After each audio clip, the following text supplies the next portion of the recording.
Okay, buenas tardes. Great to be here. First time in Mexico City, hopefully not the last one. To kick this session going, I'd like to share with you a nice video that a friend of mine made on the IoT and Internet of Things and how the world is going to look like. Enjoy the film.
Okay, hopefully everybody's awake. I asked the guys to pump up the sounds and they did a pretty good job in that one. May I have the slides, please?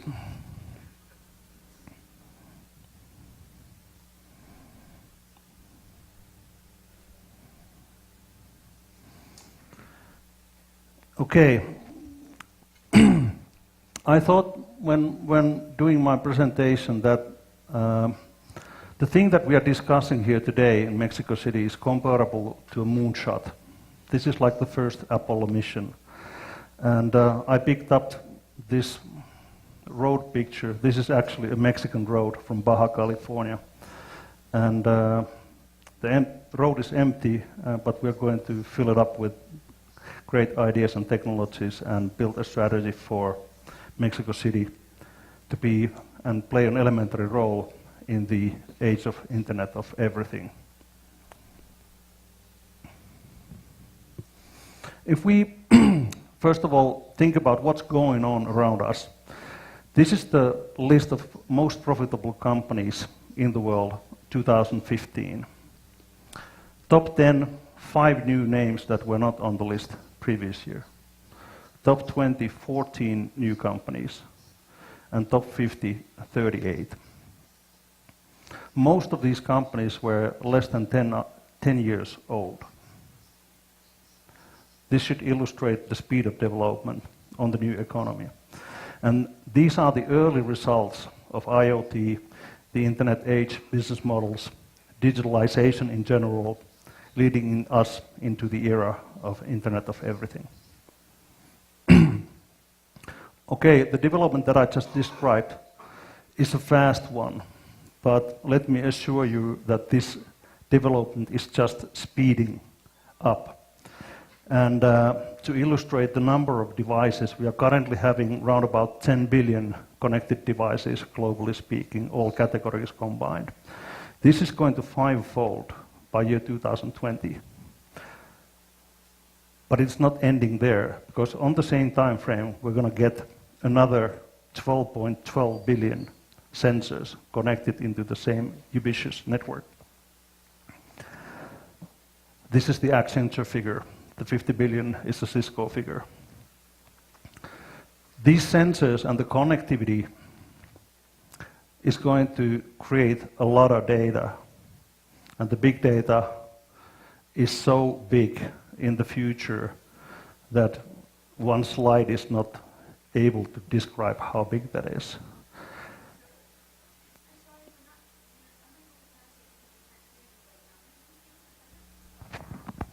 Do you hear me now? Do you want me to use the other mic? Do you guys hear me okay? Let's see. Okay. So the device and sensor revolution will really accelerate, and that definitely raises the question for any size of company, big or small, how do I cope with the speed of the development?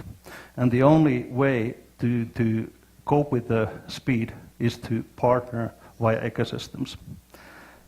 And the amount of data we are currently having is going to 500-fold on mobile devices by year 2025. So it's not 500%, it's 500x. And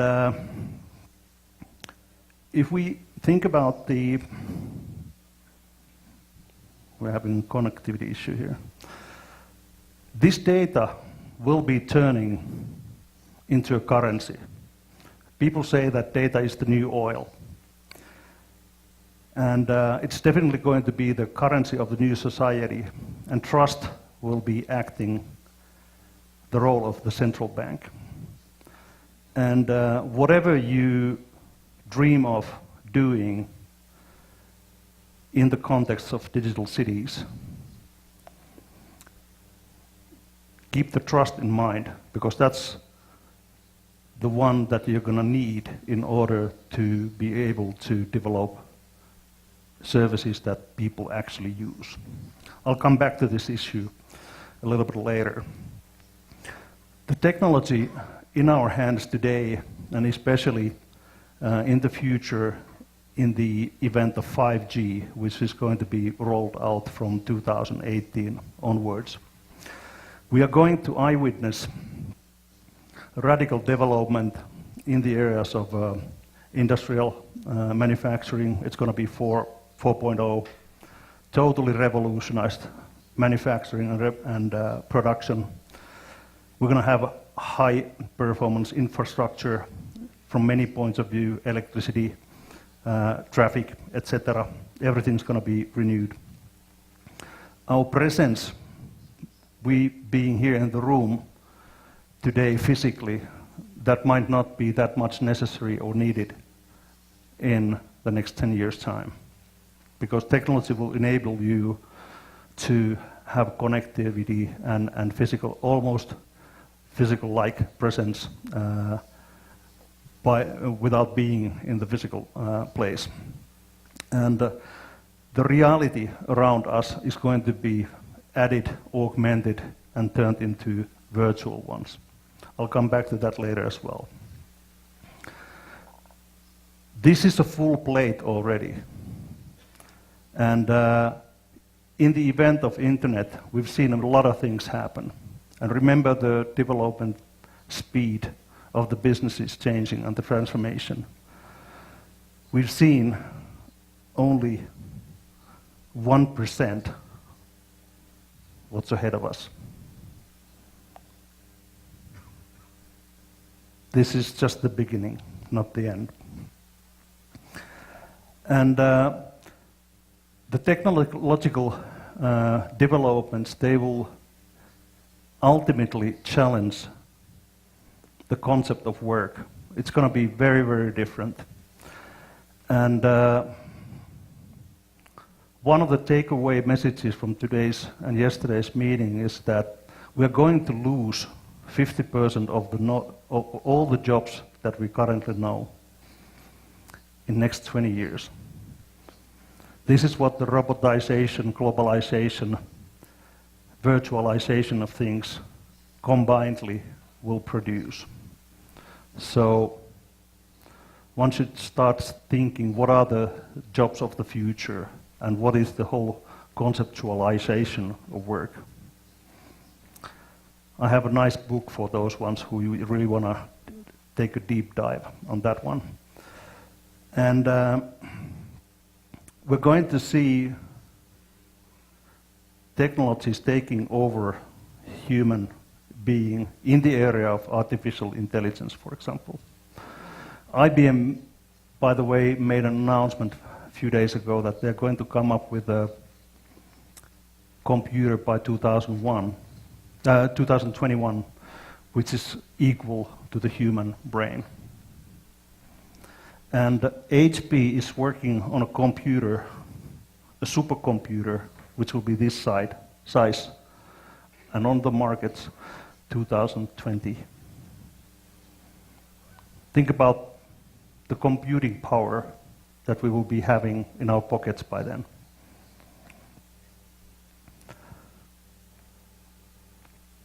Other technologies really, really revolutionizing our surroundings, robotics, augmented reality, virtual reality. To give you an example on the size of augmented and virtual reality, today, this year, 2016, it's going to be totally global value will be 5 billion. Come 2020, it's going to be $160 billion. And by 2025, it's already going to be more than the current value of whole television globally.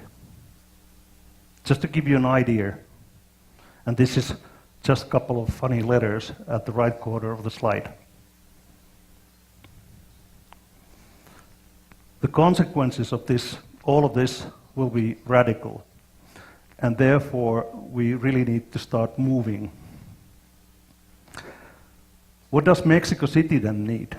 I think you guys need to be challenged in your thinking, to be taken into a new level, probably not experienced before. You guys need to stand up on behalf of the Latin American continent. And you need to come up with an architecture that will be supporting your future plans and ambition levels. You're going to need tons of city applications. You're going to need an IoT platform for the city. You're going to need a city cloud.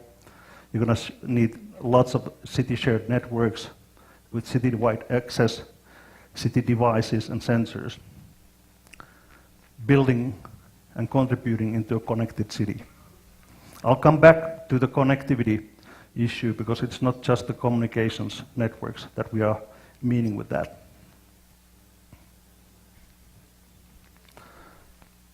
Once you do this investment, it will enable you to do the following.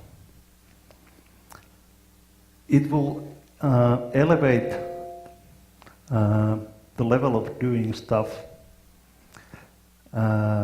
in a virtual way. For example, producing stuff will be radically different once you deploy the 5G networks. 5G, by the way, will be the key enabler of smart traffic, telepresence, and many, many other things. These slides come from the city of Oulu, where 5G is being developed. And one of the projects that we have there related to industrial internet is a 5G factory.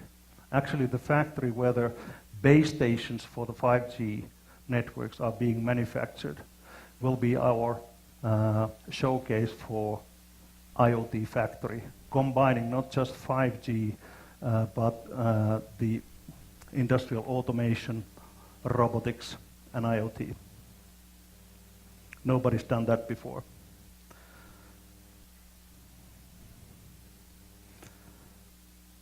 Coming back, what needs to be happening here in Mexico City as well, you're going to need really focus on creating an open innovation ecosystem. If you keep in mind the speed of the developments, you really need to go into a rapid deployment and innovation cycles that are not years, but rather days or weeks or months. And you really need to bring in all sorts, sizes and flavors of players throughout the society. And we have a long track record in terms of industrial internet, which will be the foundation of building a smart city. Compared to our country, we are just 5.5 million people, but we have a king-sized ICT cluster because of Nokia and a few other big companies. And what's really unique in Finland is the lively startup ecosystem, which is ranked number 2 after Silicon Valley, globally speaking. We are really putting a lot of effort in terms of making the big and small companies to work together and do the co-creation, co-existence, and co-evolution in this new brave world that we are building. And yes, we are exporting all of it. We are giving away a lot of stuff we want to share, and we really truly believe in open innovation, sharing each other's experiences with the Paris people, with the Korea people, with the Mexican people. We really believe that we can accelerate the speed of development by sharing the best practices and connecting the best brains, globally speaking. Coming back to our startup ecosystem, we have something that's called Slush. This is quite on contrary to sunny California, where people used to go. We are organizing the biggest startup event on Northern Hemisphere at our darkest moment of the year in end of November. And this is the biggest startup conference currently in the world, and bringing in investors from all around the world. This will be the 8th year now we are organizing this, and next year when Finland will be having its 100th anniversary, we're going to celebrate the country's anniversary in this startup event. This will be the main event for our celebrations. And this year's event, we're flying in investors from Silicon Valley. All the best, biggest VCs will be coming on a chartered plane for a few days in Helsinki. And yes, we are exporting this too. We have already taken the concept to Tokyo, to Beijing, Singapore, and in a couple of weeks' time we will be having our Shanghai Slush. So if there's a need to bring in something like this to Mexico City, you know who to call. Okay, then there was a few questions by the organizers to explain on how Finland is on the track where we are currently with our smart city policy and practices. Finland has been having pretty challenging years since 2008. First there was the financial crisis, and then came the collapse of the Nokia handset business. And we were given the luxurious situation to have thousands and thousands of highly skilled and experienced ICT professionals suddenly in our hands, in a situation where the rest of Europe is currently having a shortage of 1 million ICT professionals. So in that kind of a world and this kind of a development, that's ultimately the problem you want to have. If you want to have you need to select one problem. We had a happy problem, and we turned that into several national programs in IoT, digital health, digital school, mobility as a service, and smart cities. And we are now more evenly distributing the resources. Nokia used to be the black talent-sucking hole for the nation where everybody went to work. Now that's no longer the situation, and we are more evenly distributing the talent in the nation. We have 340,000 ICT professionals in this area, which is really a lot for a small country of 5.5 million people. And we have decided to be number one in digitality.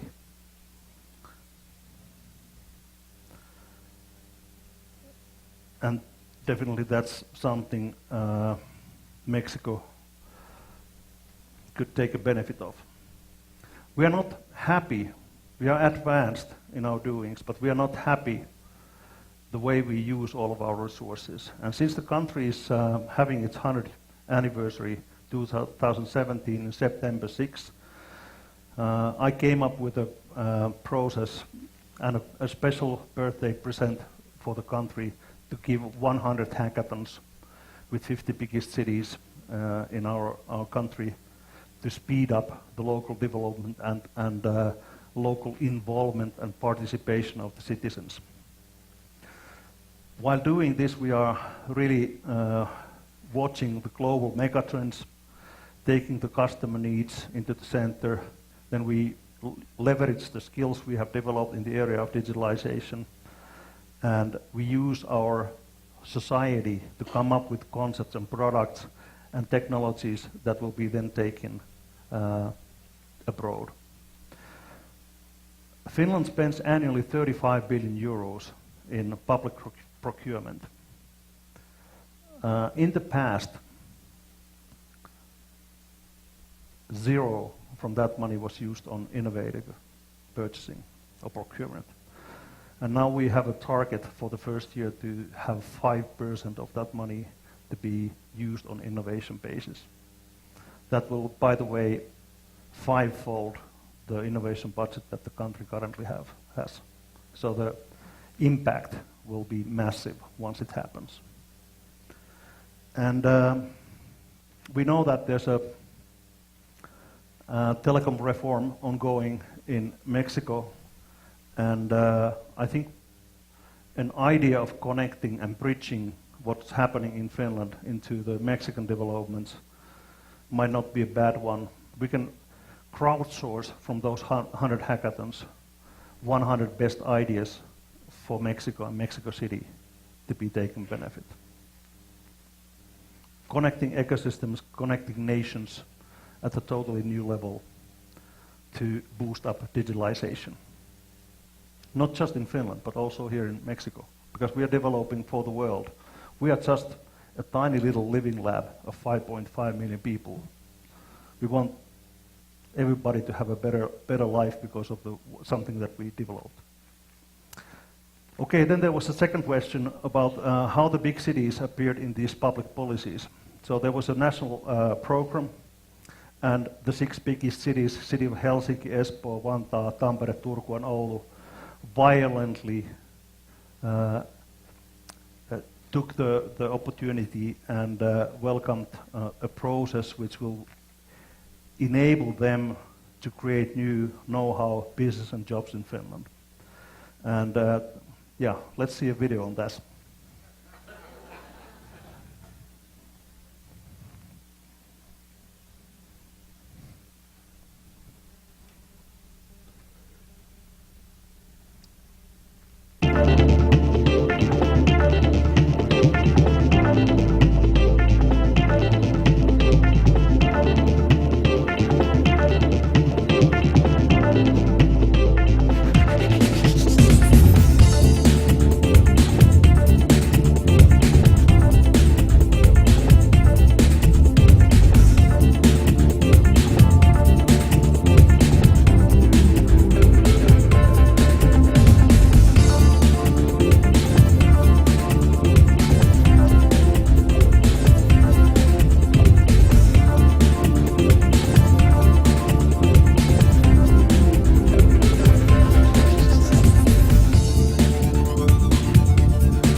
I'm not finished yet.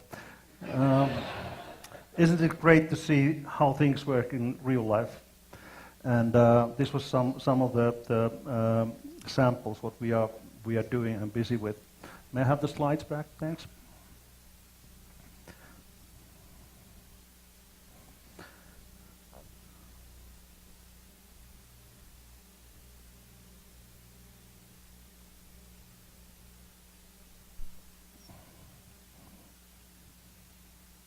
Okay,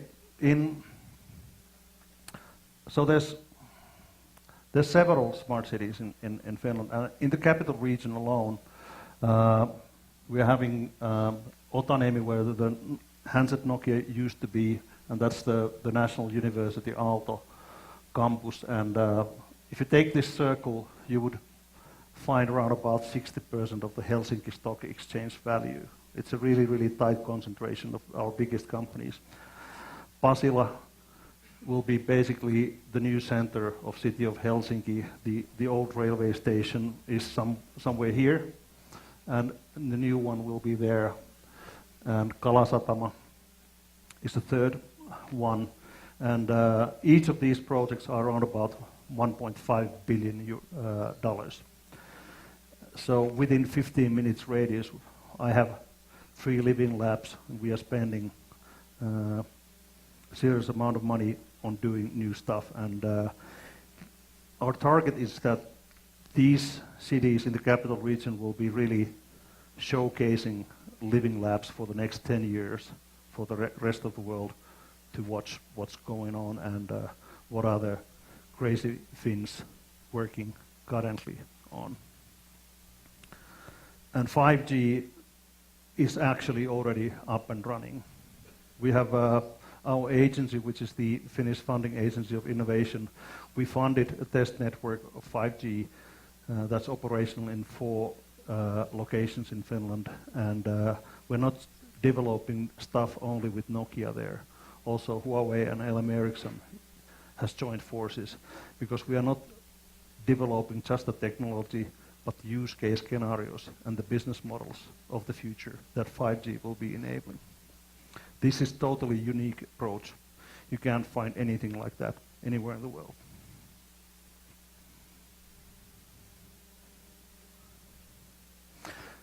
Okay, then there was the third question, which is the role assigned to new sciences and technologies in your strategy. The right-hand side of the slide, that was the stuff that we had been doing in the past, and there's tons of programs ongoing, but the new stuff is really here. The robotics, artificial intelligence, AR and VR things, and we are implementing all of these into the smart city. Robotics, for example, it's not just the one-handed industry robot. We are extending the idea of robots into drones, any size of drones. Could be a military jet plane size of a drone. Our biggest drone idea currently is a sea cargo ship, 200 meters long. That's a drone, autonomous vessels that we're working on together with Rolls-Royce. Delivery robots, the last mile of groceries, for example, very interesting area. AR and VR are totally going to revolutionize the entertainment, the education and maintenance. And of course, this is an area where we are leveraging our skills and world leadership in developing games. AI, super important area. Machine learning, data mining, analytics. I fundamentally want to equip every single device that's being manufactured with eyes, with camera that's manufactured in Finland. And we want to teach those machines to understand what they see.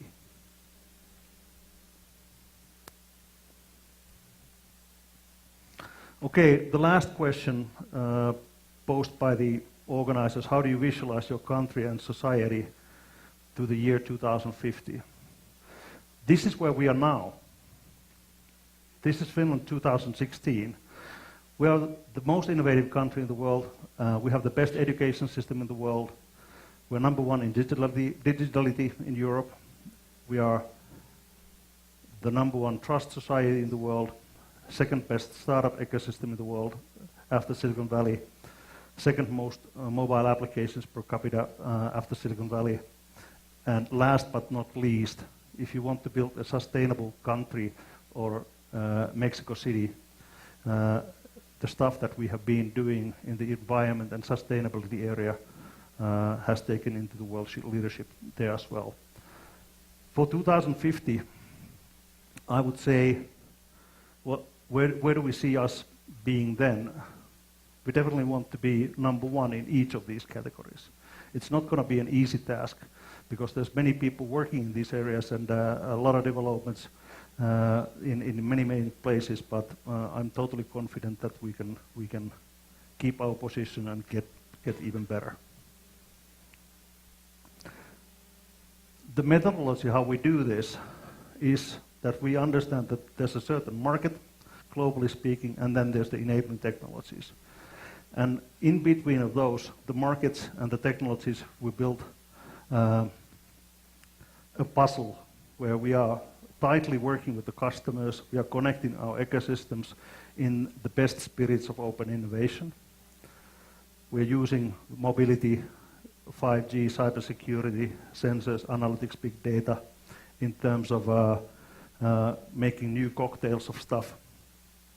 And the areas where we are implementing the skills we have are the areas of Internet of Things, connectivity, health, well-being, smart city and traffic, energy and clean tech.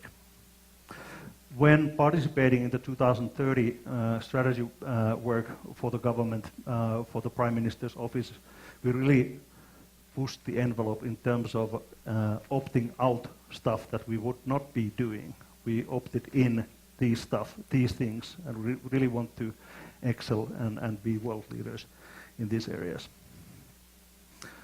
Strategy is always about making choices, mostly opting out the stuff that you won't be doing.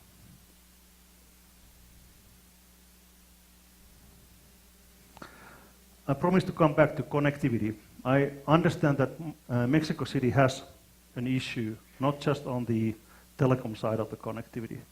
You have a serious issue on physical connectivity, moving people between places, and if you count the total number of value lost annually by sitting in a car in a traffic jam for 2.5, 3 to 4 hours daily per citizen, you are losing a lot. It's a national kind of a disaster what happens because of the traffic and the connectivity not being there. And by building a sophisticated public transportation network of the future and combining that with the 4G, 5G investment of connectivity, you will be fixing the physical connectivity problem and adding the telecom connectivity layer into it.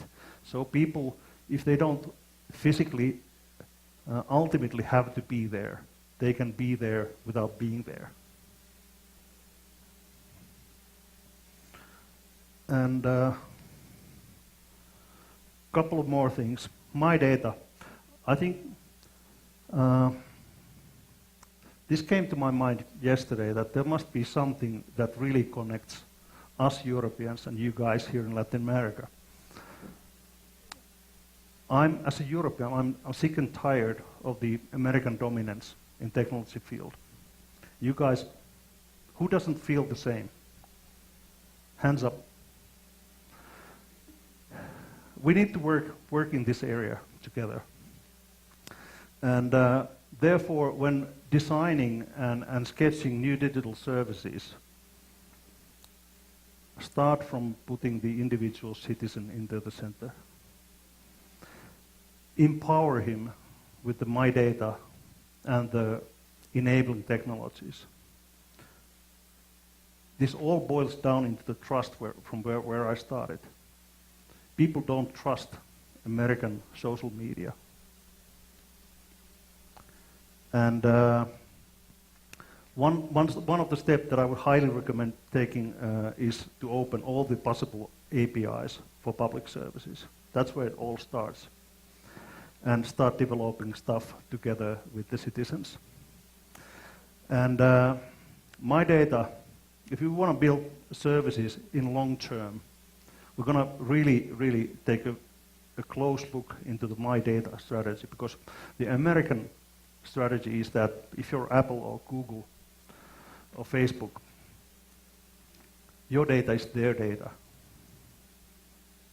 It's mine. I can do whatever I can, and I would really take the step together, we as Europeans and you people here in Latin America, to build up a differentiating strategy on how to empower our citizens in the new digital domain.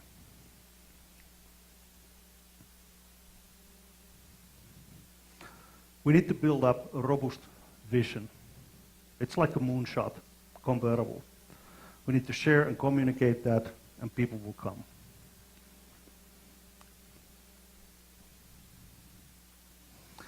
And I know that it's a complex task. We tried this for 15 years and didn't get anywhere. Then we finally figured out how to facilitate a supernova of ideas and a funnel for citizen participation in our society. And it all starts from sharing the experiences, insights, understanding problems and desired outcomes, crowdsourcing from the people, spotting opportunities, challenging them, designing solutions, and creating value. And anything that we do from a global perspective. We really want to help people solving global issues wherever they are.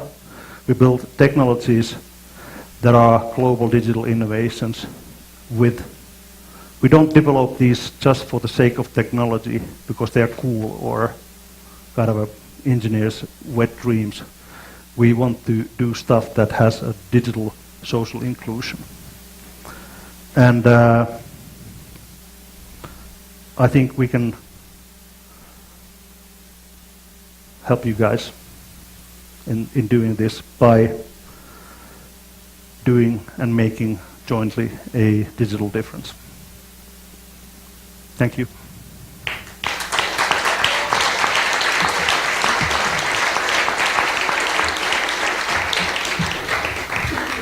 Thank you. Híjole, no sé ustedes, pero qué manera tan hermosa de mostrarnos la supernova, ¿no? Es decir, abrirnos esta ventana de futuro con estas imágenes.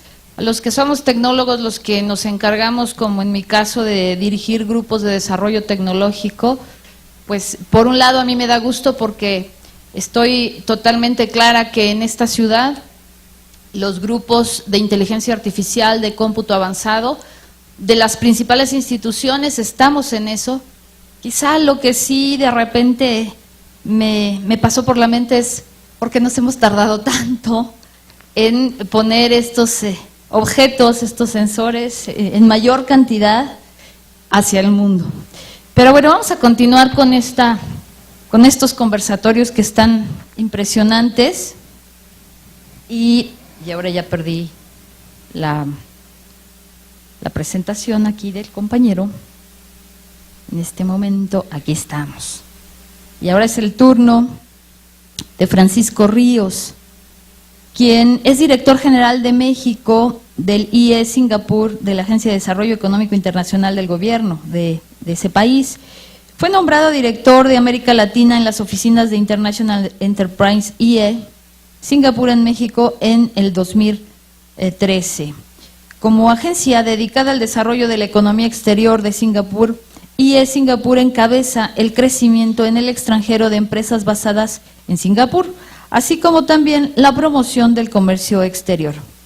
Previo al nombramiento en México, el señor Ríos residió en Sao Paulo, Brasil, en donde lideró el trabajo del IE Singapur en la mayoría de los países sudamericanos, Antes de esto, residió en Singapur como gerente de la División de Comunicaciones y Tecnología de la Información en el Grupo de Tecnología de Negocios en IE Singapur, con la tarea de apoyar a empresas del sector de Singapur, agencias, asociaciones y federaciones en su expansión en el extranjero. Su principal área de enfoque incluye gobierno electrónico, sistemas de inteligencia e iniciativas con organizaciones internacionales tales como el Banco Mundial. Bienvenido. Bueno, buenas tardes, gracias. Primero que todo, gracias al Consejo, gracias a Jorge, a Mateo. Creo que esta ha sido una iniciativa muy interesante. Creo que vamos a ver a lo largo de estos 2 días experiencias de países muy, muy diferentes. Y tal vez Singapur sea uno de los países más diferentes que tengamos, no solo por su tamaño y su distancia, sino por lo joven que es. Es casi tan joven como yo, no tanto. Pero quería empezar por mostrarles un poco dónde está Singapur. Singapur es un pequeño punto en el mapa mundi del otro lado del mundo. De hecho, ese punto que ven ahí, ese punto rojito, ya cubre todo Singapur, ¿no? Literalmente está del otro lado del mundo. Había un embajador peruano en Singapur que en algún momento decía que si Singapur estuviera más lejos de Perú, ya estuviera más cerca, ¿no? Y es total verdad. A los que nos toca viajar 3 o 4 veces por año, estamos hablando de 30 horas de vuelo. Todavía no tenemos ningún vuelo directo, porque yo creo que todavía no han inventado un avión que llegue tan lejos. Y entonces, pues, que es una realidad totalmente diferente, ¿no? Pero Singapur es un país que ha pasado por una transformación impresionante. Esta es una foto de Singapur en los años 60, cuando todavía ni siquiera era Singapur, o mejor dicho, cuando todavía ni siquiera era independiente. Hoy en día, estas son las imágenes que nosotros tenemos de Singapur. Una ciudad definitivamente de primer mundo, con un Producto Interno Bruto per cápita de los más altos del mundo, muy vibrante, muy tecnológico, y por eso nos han invitado aquí a que hablemos un poco de lo que se ha hecho, ¿no? Como decía, la transformación de Singapur ha sido interesantísima en los últimos 50 años. Desde la independencia en el año 65 se ha pasado, y esta línea verde que ustedes ven es el Producto Interno Bruto per cápita. Se ha pasado un Producto Interno Bruto per cápita que no llegaba a los $1.000 por persona. Hoy en día, de nuevo, estamos entre los 3 o 4 países más ricos en ese sentido. Entonces, la generación de riqueza, la generación de actividad económica en Singapur ha sido muy interesante. Y ha pasado por distintas fases las cuales países con los que nosotros trabajamos pueden hoy en día saltar y no necesitan pasar por todas las fases y cometer todos los errores que se han cometido a lo largo de los años, ¿no? Pero Singapur empieza con una población que es de trabajo manual y hoy en día ya estamos 50 años después con una ciudad que nosotros llamamos la ciudad del conocimiento y la innovación. Esto es un pequeño snapshot de lo que fue Singapur al final del año 2015 y un par de números aquí que me parecen interesantes. Tenemos más o menos el mismo tamaño de Finlandia en términos de población, 5.5 millones. Lo interesante aquí es que de esos 5.5 millones, solo 3.9 son gente de Singapur. Eso quiere decir que uno tiene alrededor de 1,5 millones de personas en un universo de 5.5 millones, es decir, una proporción bastante grande de gente que no vive ahí o que vive ahí temporalmente, que está trabajando para empresas, que tiene alguna actividad económica en Singapur. Eso ya les empieza a definir a ustedes cuál ha sido el talento que ha tenido Singapur en los últimos años. Uno ha sido definitivamente el de atracción de inversión de empresas extranjeras para actividades no solo en Singapur, sino en la región. Ahí está, 1.5 millones de habitantes de los 5.5 que tenemos. Otro dato interesante es el tamaño de la superficie. Tenemos solo 700 kilómetros cuadrados. 700 kilómetros cuadrados es alrededor de la mitad de la Ciudad de México. Ese es el país entero. En esos 700 kilómetros cuadrados viven 5.5 millones de habitantes, que es alrededor de un cuarto de la Ciudad de México. Entonces, un poco menos denso que la Ciudad de México, pero igual con una densidad de población muy interesante, que no tiene área rural. Todo en Singapur es la ciudad, son 700 kilómetros cuadrados, no podemos desaprovechar, entre comillas, 1 kilómetro cuadrado para cultivar cosas o para hacer cosas rurales, tenemos que aprovechar todo lo que tenemos. Ahí ya les va explicando un poco por qué el crecimiento de Singapur ha sido de la manera que ha sido, por qué nos hemos ido hacia el lado tecnológico y por qué nos hemos ido hacia el lado de eficiencia. Otros dos números interesantes aquí es la relación entre el Producto Interno Bruto y el comercio internacional. Si ustedes ven, el comercio internacional es alrededor de 4 veces el Producto Interno Bruto, 3 a 4 veces dependiendo del momento histórico que uno lo ve.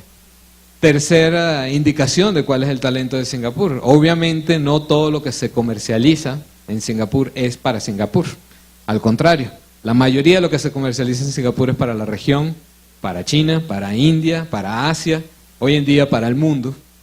Combinen eso con la atracción de empresas que hemos tenido en Singapur y ya se pueden tener una idea de que Singapur se ha vuelto un hub, un lugar, un nudo en el mundo donde las empresas se ubican para comercializar con el resto del mundo, ¿no? Entonces hay un componente muy importante de logística y eficiencia que tiene que existir en Singapur para que este tipo de cosas se den. Obviamente nuestros socios comerciales pues son o países o regiones muy grandes, ¿no? Como China, Indonesia, Estados Unidos, Europa, etcétera, o nuestros vecinos, ¿no? Como es Malasia e Indonesia.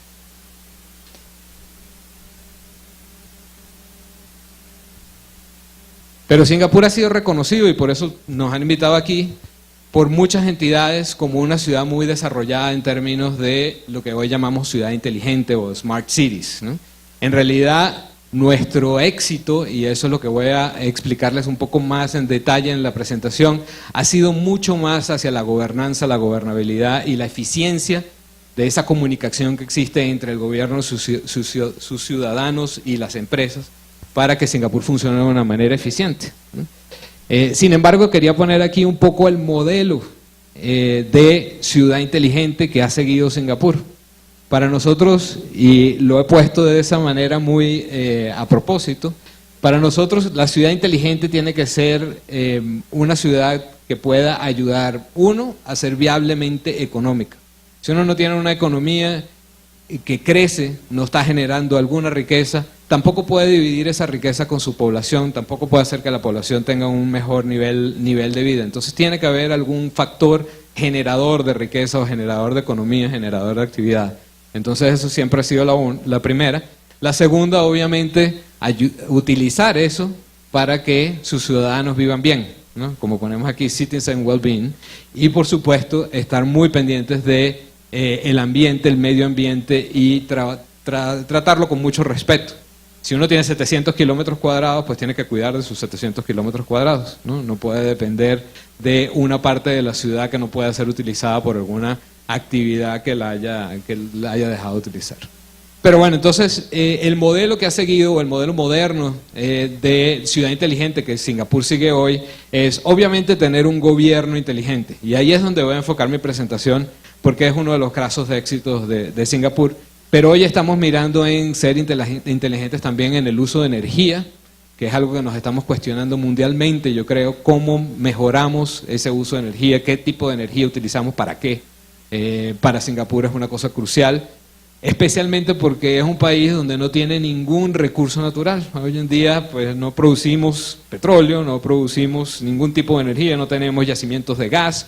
Con 700 kilómetros cuadrados, de nuevo, hay muy pocos recursos naturales que se pueden aprovechar. Entonces, ¿cuáles son esos recursos naturales y de qué manera nosotros aprovechamos eso para utilizar energía eficiente, energía bien hecha, bien pensada, o energía inteligente, ¿no? Del mismo modo, agua, con 5 millones de habitantes en una ciudad muy chiquita, pues transporte, tener un transporte inteligente y esa movilidad, y obviamente cómo manejamos nuestros edificios, ¿no? Pues cómo manejamos la infraestructura que nosotros tenemos, ¿no? Entonces esos han sido los 4 ejes en los cuales Singapur se ha enfocado para llevar adelante su modelo de ciudad inteligente. Obviamente el quinto eje es el gobierno, o cómo la gobernabilidad puede ser también inteligente, que ahí es donde voy a enfocar un poco la presentación.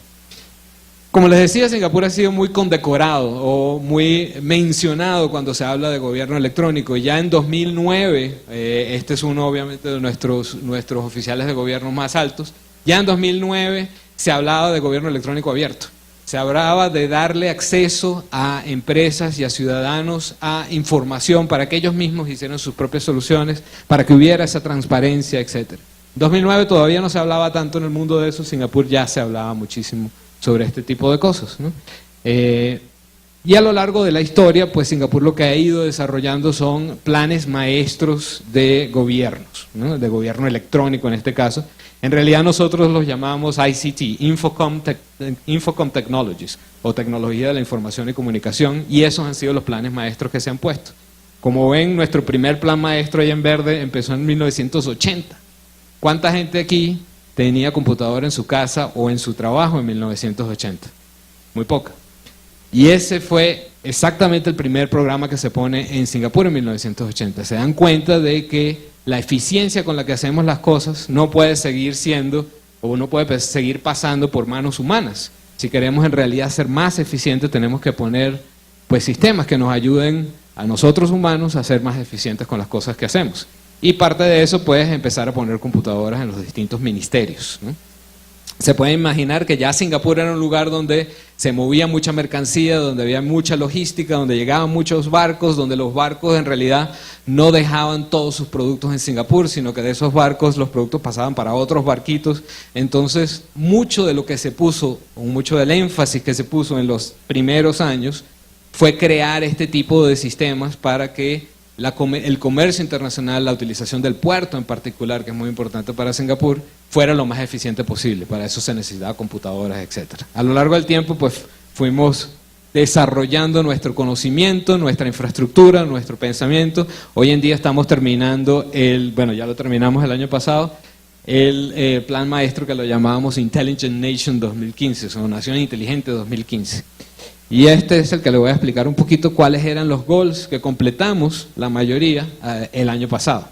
Después entraremos en cuál es el plan que tenemos para los próximos 10 años, ¿no? Todavía no somos tan ambiciosos para pensar en 2050, pero definitivamente para 2025. En este plan que terminamos el año pasado había varias metas. Y muy pragmáticamente dividimos las metas en 6. 1, 2, 3, 80, 90, 100. 1, ser número 1 en el uso de la tecnología, en el uso de la tecnología de la información y la comunicación para agregar valor a la sociedad, muy claramente desde el principio. Número 2, es multiplicar por 2 el valor agregado que se le da a la industria de información de la comunicación y la tecnología en Singapur. Entonces, prácticamente duplicar el valor agregado que sale de esa industria a ya un número calculado, 26.000 millones de dólares. Ese lo completamos ya, de hecho, antes de que terminara el plazo. Número 3, multiplicar por 3 la exportación de esa tecnología fuera de Singapur. Como saben, pues el sector exterior a Singapur o lo que hay fuera de Singapur es muy importante para nuestras empresas. Cuando nuestras empresas crecen hasta cierto punto, ya los 5 millones y los 700 kilómetros cuadrados no son lo suficiente como para seguir creciendo. Tienen que buscar cosas afuera. Entonces, la base de nuestra propia agencia, con oficinas aquí en la Ciudad de México, y de muchos de los planes que ustedes ven en Singapur, está dedicado a la exportación, a cómo buscar mercado fuera de Singapur, ¿no? Crear 80.000 trabajos adicionales, tener una penetración de banda ancha de 90% de todas las casas, y 100% de que la gente que trabaja en las escuelas sea dueña de su propia computadora, ¿no? Y estos son, de nuevo, goals o objetivos a los cuales ya llegamos, algunos antes del año pasado, pero definitivamente eran para el año pasado. En este plan maestro que se hizo en Singapur, que duró 10 años, en realidad gran parte de todo esto era tener al ciudadano como el centro de todo el desarrollo de tecnología que se venía haciendo. En los años iniciales era pues crear cierta infraestructura, tener por ejemplo computadoras en los ministerios, tener procesos más eficientes. En este último, que son los últimos 10 años, era tener el ciudadano en el centro de todo de todo ese desarrollo. Por eso estamos hablando de llegar a todas las casas con banda ancha, por eso estamos hablando de crear 80.000 trabajos, etcétera. Imagínense el poder que puede tener que todas las casas de un país estén conectadas a través de banda ancha. Nos enseñaba pecas, un minuto, todo lo posible que se podía hacer con esa transmisión de datos entre una computadora y otra, entre las distintas cosas que estamos haciendo hoy. Imagínense si de verdad todos estamos conectados. Y ahí es donde estamos llegando hoy en día en Singapur, teniendo el ciudadano como el centro de la idea, ¿no? Esto también obviamente generó, y esto le hacía referencia antes, a que Singapur se ha vuelto un lugar muy eficiente para hacer negocios. Obviamente trayendo un montón de empresas, y hoy en día hay más de 7.000 multinacionales trabajando en esa pequeña isla, se necesita que la eficiencia en hacer negocios sea algo muy, muy importante y muy bien desarrollada. Singapur lleva 10 años como número 1 en el Ease of Doing Business Rank del Banco Mundial, o en el ranking de hacer negocios del Banco Mundial. Obviamente no lideramos todas las categorías, pero en el agregado somos considerados el país más fácil de hacer negocios, ¿no? Y yo creo que si en algún momento perdemos este ranking de número 1, varias cabezas van a rodar en Singapur. Entonces seguimos trabajando con mucha intensidad para mantenernos uno de los países más fáciles de hacer negocios. Es uno de los grandes diferenciales que tiene Singapur, ¿no? En este programa también pusimos cierta infraestructura. Hablamos de llegar a 90% de las casas con banda ancha.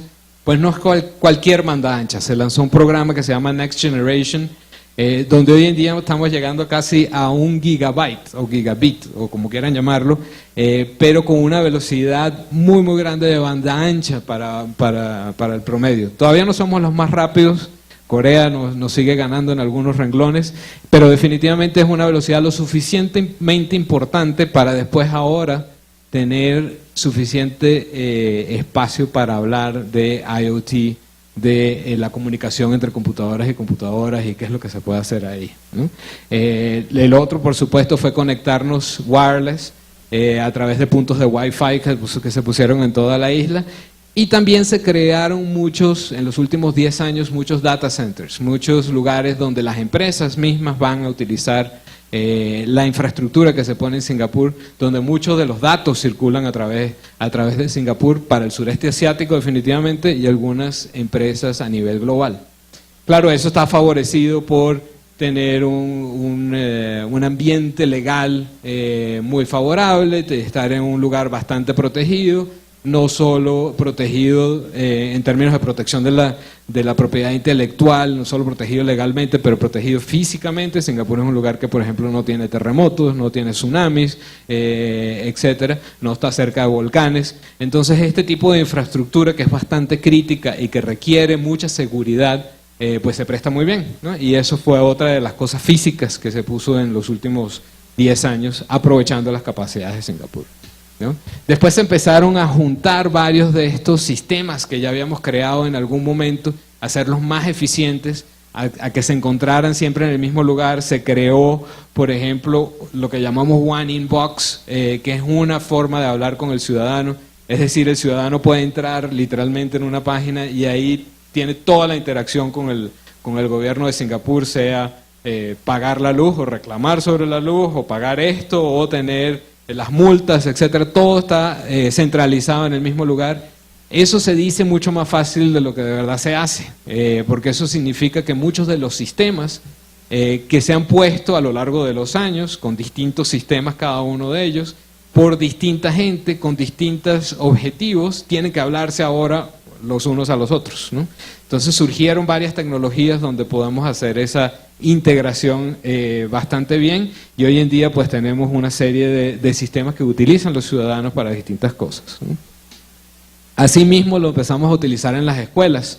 Hubo un programa muy interesante que concluyó el piloto el año pasado, que se llama Future Schools, o Escuelas del Futuro, donde se utilizaba prácticamente 100% toda la educación. Era digital, era remota, era dada en casa, era también en el colegio, pero era hecha de una manera muy, muy moderna, ¿no? Y eso significó un cambio de cultura bastante interesante, no solo de los niños que iban a la clase, sino de los papás que entendieran que eso sí le estaba dando educación a los hijos.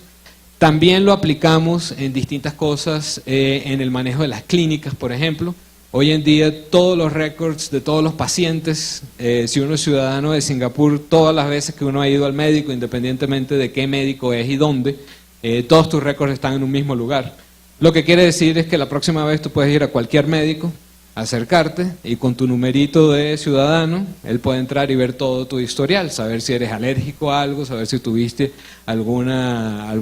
te rompiste algún hueso que a lo mejor tiene que ver con lo mismo que estás yendo ahora, etcétera, ¿no?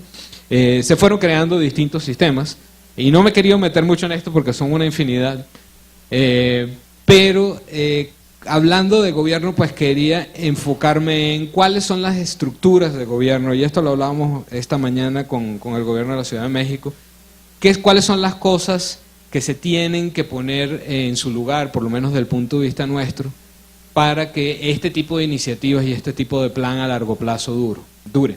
En el caso de Singapur es estructura de gobierno, es tener agencias que puedan llevar a cabo ciertas actividades muy puntuales, que tengan objetivos muy puntuales, pero que al mismo tiempo tengan una autonomía que sobrepase los cambios de gobierno y que tengan una vitalidad mucho más larga de lo que puede tener un gobierno en particular, ¿no? Eso le da continuidad y ahí sí uno puede hacer planes de 10, 15, 20, 30 años, ser muchísimo más ambiciosos, ¿no? Si tienen entidades que cada una de ellas se encarga de hasta cierto punto de una manera autónoma de su objetivo, ¿no?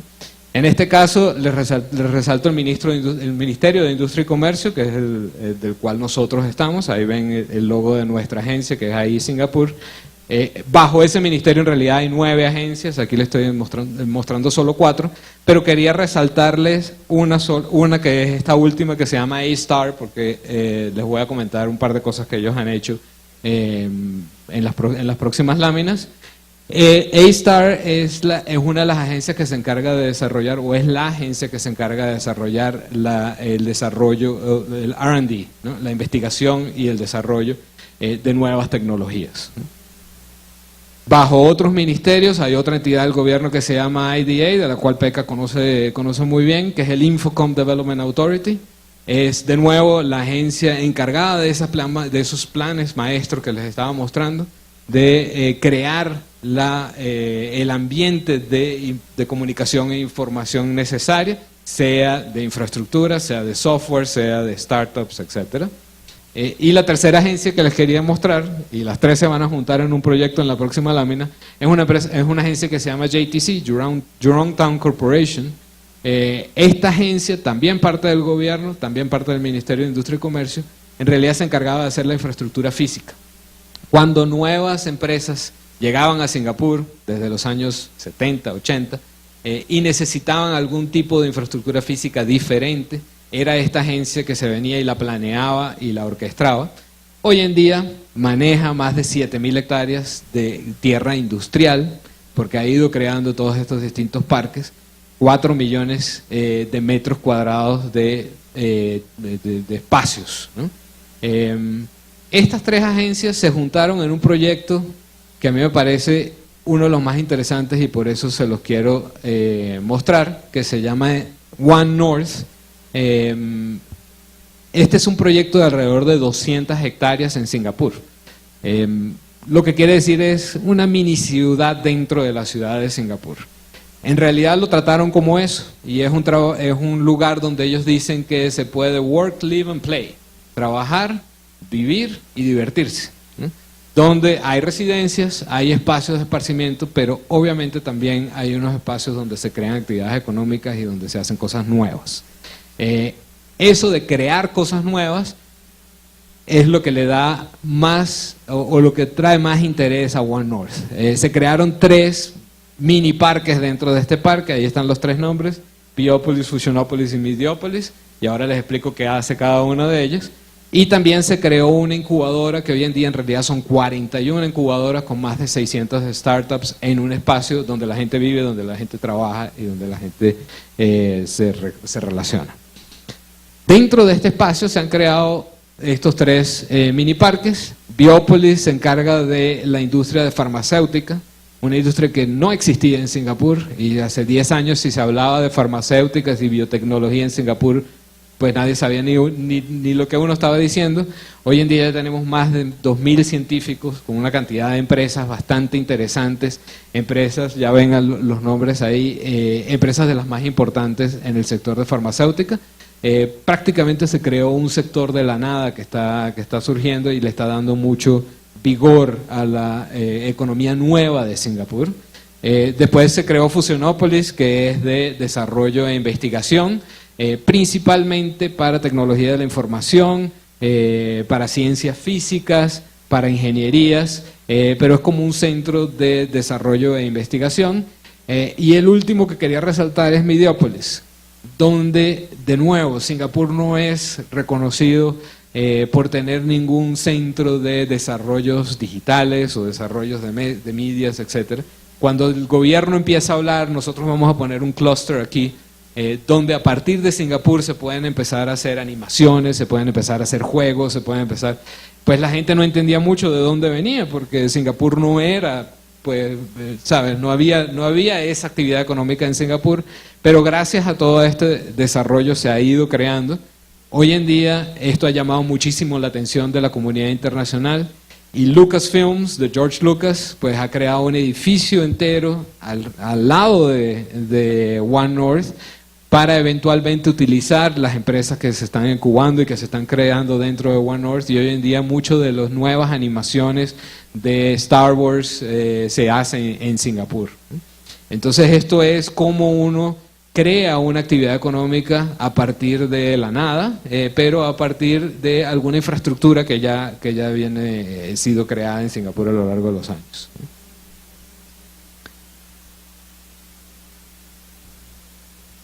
Bueno, antes de pasar a esto, quería pararme aquí un segundo. Yo creo que este tipo de actividades es algo que definitivamente podría ser un punto de colaboración entre Singapur y la Ciudad de México. Ciudad de México tiene unos clusters y unos lugares muy interesantes que se están empezando a abrir. Obviamente 20 millones de habitantes, hay muchísima mano de obra disponible que se puede ir creando y que se puede ir educando para distintos sectores.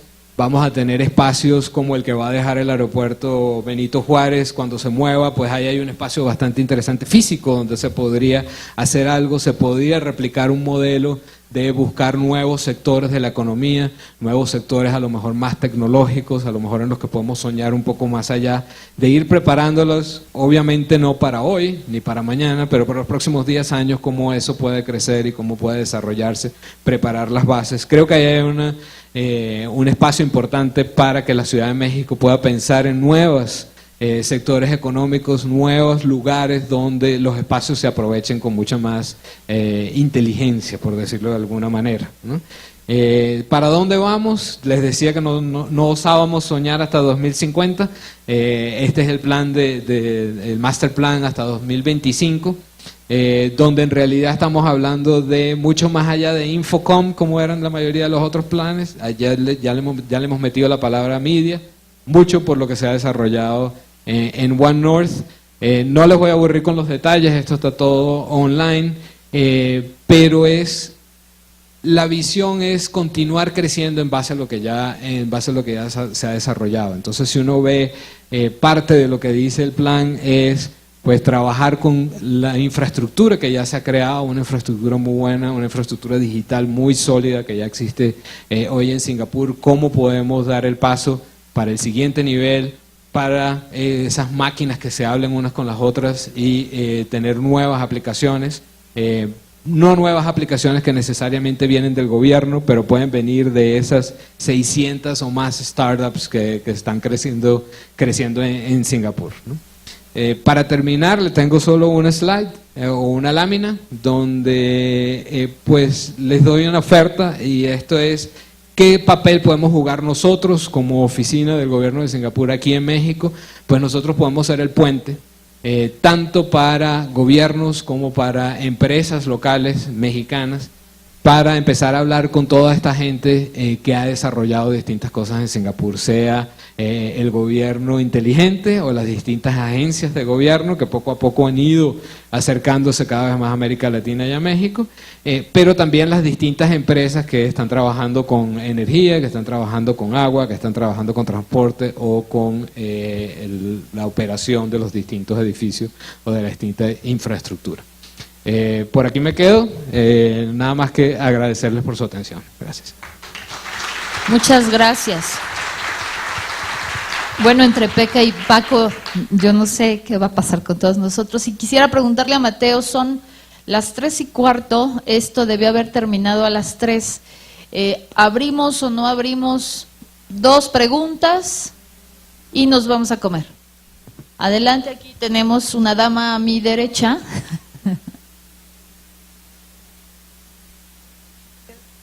Hola, buenas tardes, excelentes presentaciones, felicidades.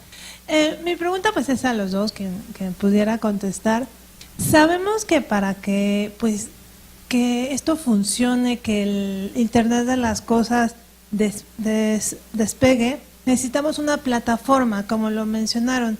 Yo la plataforma la visualizo que necesitamos un sistema también normativo, estándares, para que estos productos, estos sensores de telecomunicaciones sean interoperables, no causen interferencias, se garantice la calidad de los productos y la seguridad de los usuarios.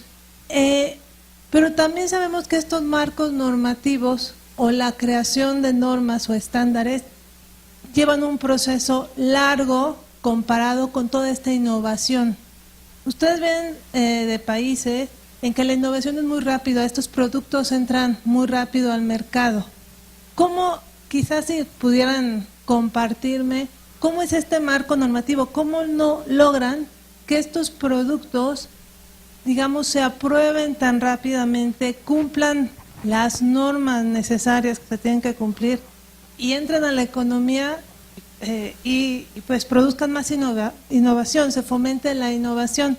Y dentro de todo este marco normativo que también el gobierno debe de fomentar, ¿cuál fue su experiencia en el fomento de la adopción de IPv6 en Finlandia o en Singapur? Yo creo que sin esta adopción es imposible ir hacia un Internet de las cosas. Gracias. Okay, maybe I have the first one.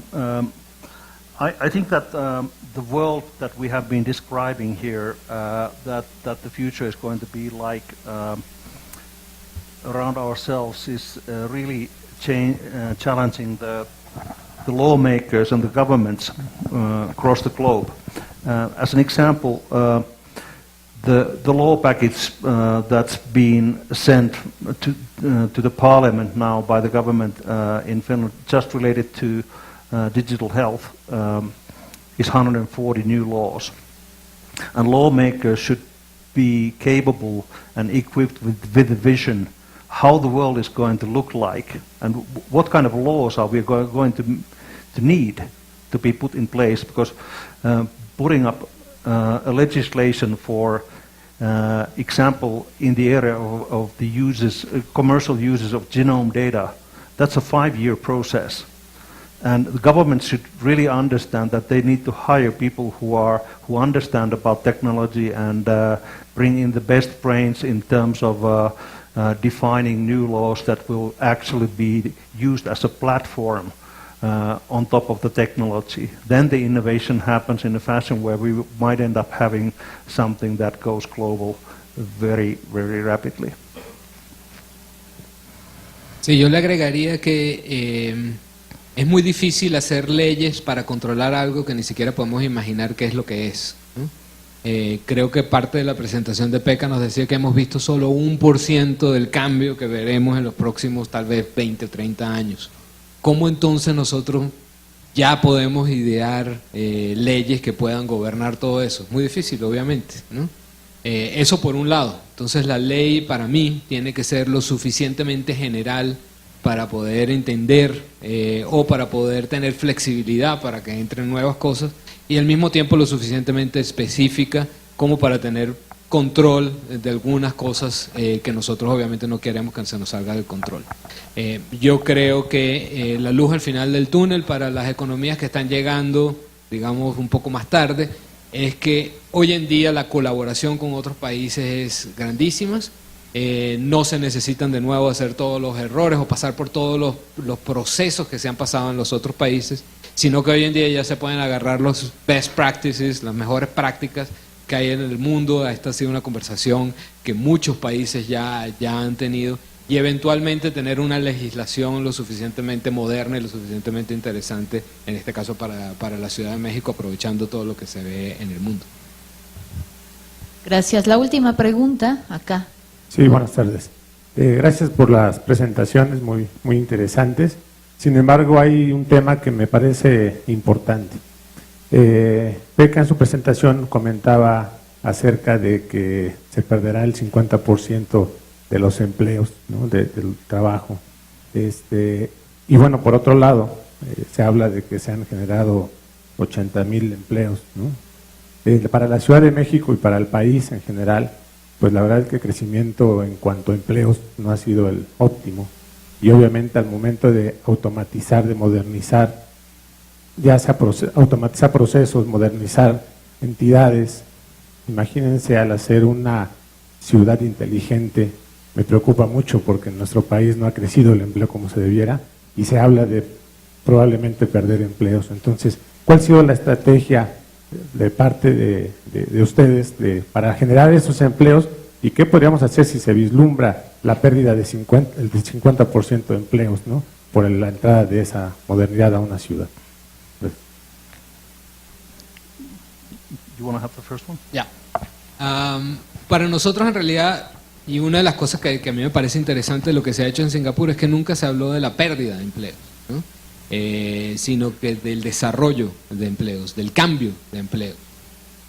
Y eso es algo que el gobierno definitivamente tiene que estar muy consciente. En el caso de Singapur, pues es un país lo suficientemente pequeño y controlable como para que se pudiera hacer algo mucho más rápido. Pero en el caso de México yo creo que es algo que tiene que ser parte de la conversación. La sociedad va a desarrollarse y va a ir cambiando, y los empleos que nosotros teníamos hace 100 años definitivamente no van a ser los mismos que nosotros tengamos en los próximos 100. Entonces nosotros tenemos que buscar la manera de capacitar a esta gente que hoy en día está haciendo una cosa para que eventualmente haga otra. Eso fue lo que se hizo en Singapur cuando se empezó con toda la informatización de muchos de los ministerios, donde la gente obviamente estaba acostumbrada a hacer las cosas manualmente, para que eventualmente esa misma gente tuviera la capacidad de pasar a hacer otro tipo de empleos y utilizar otros sistemas. Yo creo que eso es un proceso de nunca acabar y que vamos a continuar haciéndolo, y que tenemos que tener muy consciente de que nuestros propios empleos van a seguir desarrollándose y van a seguir cambiando. Por lo tanto, tenemos que capacitar a nuestra gente para que busque la próxima etapa. I think to add on that one, the key thing is to make the decision whether we want to be in a reactive mode and taking the hits. If we believe that world is actually going to look like we have been describing, and I'm totally convinced that this is the case, this is how world is going to fold out, give or take few years, but this is the main trend. And we should decide to start moving and take the action which will be creating and initializing the new jobs. If we are in a reactive mode, we will be just taking continuous hits after hits and hits. And I think one of the key things, other key thing to understand that the major differentiator between human beings, the man, and the apes is that the man can use the collective knowledge that some other guy developed. And it's really pleasing to see the case of Singapore. I was advising the government 2002 in mobility, and they followed my advice by introducing a nationwide free Wi-Fi for the whole country. And it has been bearing fruit. So if there's an advice, you should follow the advice and implement it immediately. They did it just like that. Thank you. Pues estamos ya en el cierre, no da tiempo de que hagamos más apuntes, pero yo sí quiero compartirles que me llevo dos reflexiones y más bien dos imágenes, una como ciudadana y otra como investigadora.